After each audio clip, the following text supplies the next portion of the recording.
O figurino do poder, performance e sobrevivência no set de cinema. Imagina a cena.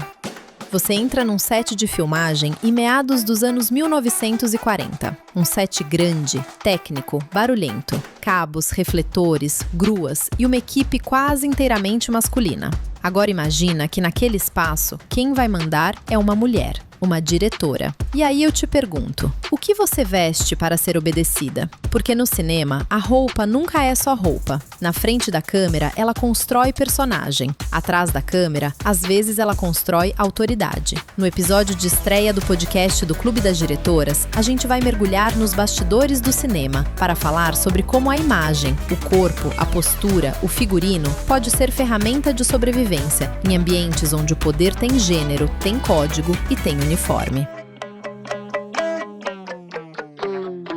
A gente vai começar no Brasil, com Gilda de Abreu, e atravessar o oceano para chegar à Era de Ouro de Hollywood, com Dorothy Arzner. E para dar o rigor que essa conversa pede, vamos colocar essas histórias em diálogo com Judith Butler e a ideia de que o gênero não é uma essência, mas uma performatividade, um conjunto de atos repetidos que parecem naturais, justamente porque são repetidos. Então fica comigo. Hoje a pergunta não é quem eram essas mulheres. A pergunta é o que elas precisaram encenar para dirigir. A nossa história começa em 1945, no Brasil, num ambiente que tentou por décadas se vender como industrial e moderno. Os estúdios da Cinédia, fundados por Ademar Gonzaga, com o sonho de criar um cinema brasileiro com padrão de Hollywood. E é ali que, em 1946, estreia um fenômeno, O Ébrio, escrito e dirigido por Gilda de Abreu. Não é um sucesso desses que viram só manchete. É um sucesso massivo. As fontes falam em algo entre 8 e 12 milhões de espectadores, um número que para a época é colossal e que chegou a superar sucessos americanos do período, como Farrapo Humano, de Billy Wilder.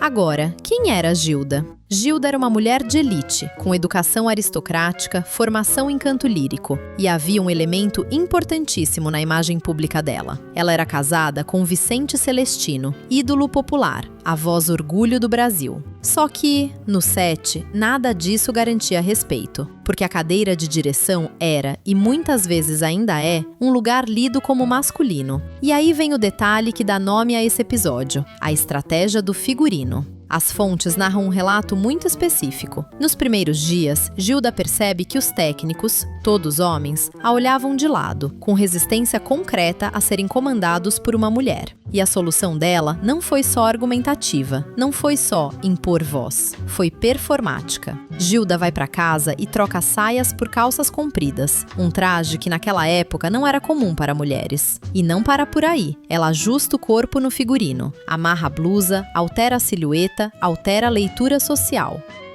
De acordo com seu segundo marido, José Espinto, ao adotar as calças e aquela forma de vestir, ela se tornou quase igual a eles, desfazendo a impressão de madame e passando a ser percebida como uma figura mais executiva. E o que Gilda admitiu em entrevista para o Museu da Imagem e do Som é ainda mais revelador e, para mim, dolorosamente preciso. Ela diz que adotou as calças para que os técnicos se sentissem menos ofendidos por serem dirigidos por uma mulher.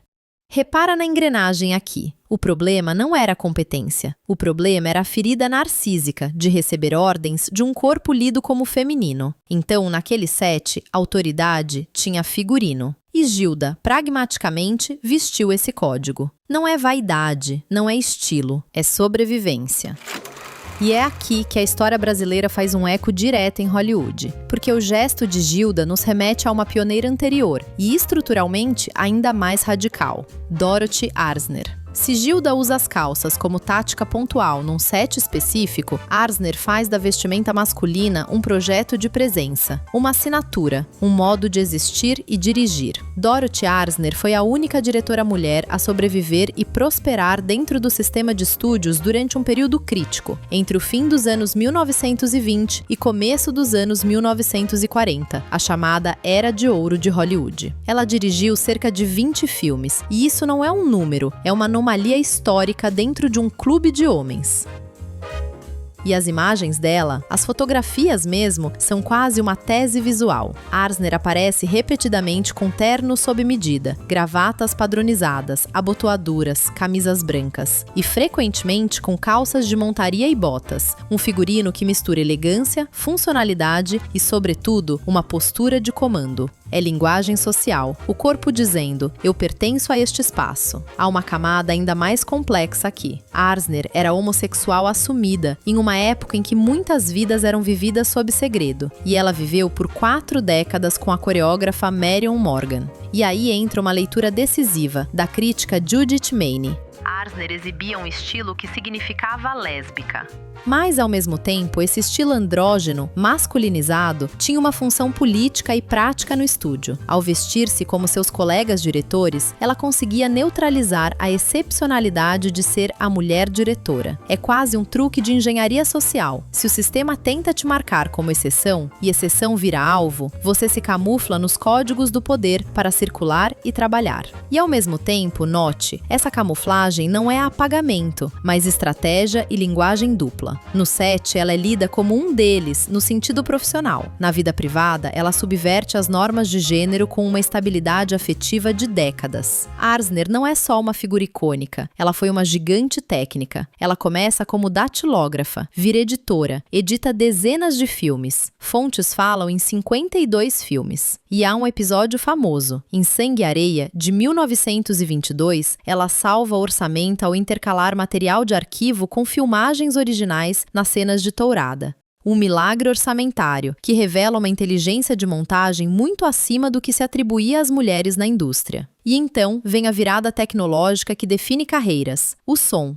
Em 1929, Arzner dirige Garotas na Farra, apontado como o primeiro filme falado da Paramount. Ali ela enfrenta um problema real. A captação de som exigia que atores ficassem presos, rígidos, perto de microfones fixos. Só que a estrela do filme, Clara Bow, era enérgica, corporal, incapaz e talvez indisposta a virar uma estátua. A solução de Arzner é tão concreta quanto genial. Ela prende um microfone numa vara de pescar para acompanhar o movimento da atriz. E isso se torna um embrião do que hoje chamamos de microfone boom. Ou seja, ela não só sobreviveu como mulher num sistema masculino, ela inventou soluções que mudaram a gramática do set. Institucionalmente, Arzner também rompeu barreiras. Foi a primeira mulher a ingressar no sindicato de diretores, o Directors Guild, e ainda teve faro raro para talentos, impulsionando carreiras de ninguém menos do que Katharine Hepburn, em Assim Amam as Mulheres, de 1933, Rosalind Russell, em Mulher Sem Alma, de 1936, Lucille Ball, em A Vida é uma Dança, de 1940.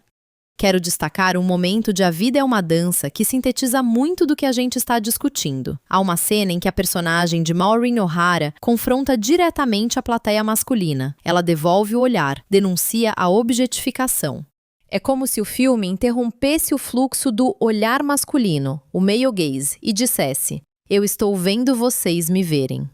Isso é cinema falando de poder. Cinema feito por alguém que sabia, no corpo, o que era negociar poder diariamente.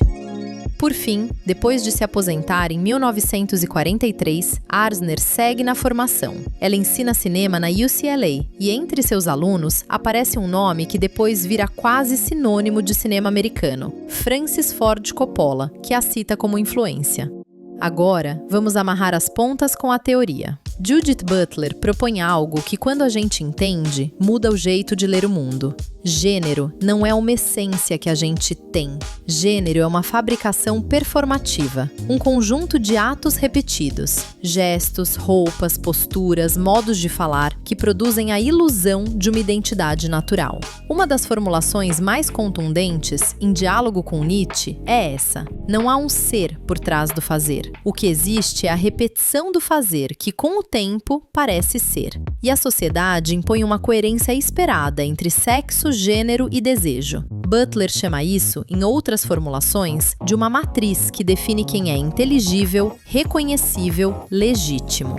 Então, quando Gilda veste calças para ser ouvida, ela está executando uma operação muito específica. Ela percebe que naquele set, o sinal de autoridade é masculino, e ela performa esse sinal para atravessar o bloqueio. E quando Dorothy Arzner adota a alfaiataria masculina como assinatura, a coisa ganha outra camada. Não é apenas se encaixar, é evidenciar que o gênero, inclusive o gênero da autoridade, precisa ser encenado para ser reconhecido.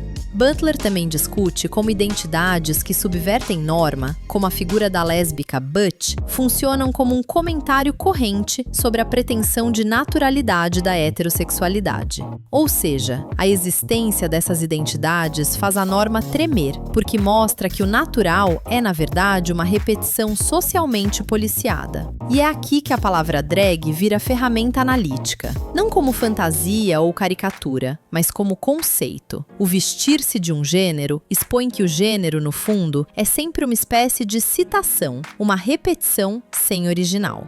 Quando olhamos para Arzner dirigindo filmes que frequentemente questionam o contrato heterossexual e valorizam comunidades femininas, e olhamos simultaneamente para a construção visual dela no set, a leitura butleriana fica potente. Ela monta uma persona para que sua autoria exista num mundo que tentava negar esse direito. Para algumas mulheres, naquele momento histórico, ser autora exigia performar masculino, nem que fosse durante as horas de set. No fim, o que Gilda de Abreu e Dorothy Arzner nos mostram é que em certos regimes de trabalho, a roupa vira armadura, às vezes como estratégia de sobrevivência, para reduzir o atrito do machismo, como Gilda calibrando o próprio corpo para ser menos ofensiva ao ego masculino.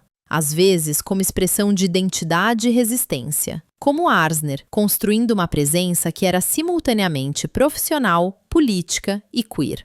E eu gosto de pensar o cinema como uma engrenagem. Se o machismo é o atrito que tenta travar o motor, a performance de gênero dessas diretoras foi muitas vezes o recurso que permitiu que a máquina continuasse girando e que os filmes chegassem até nós.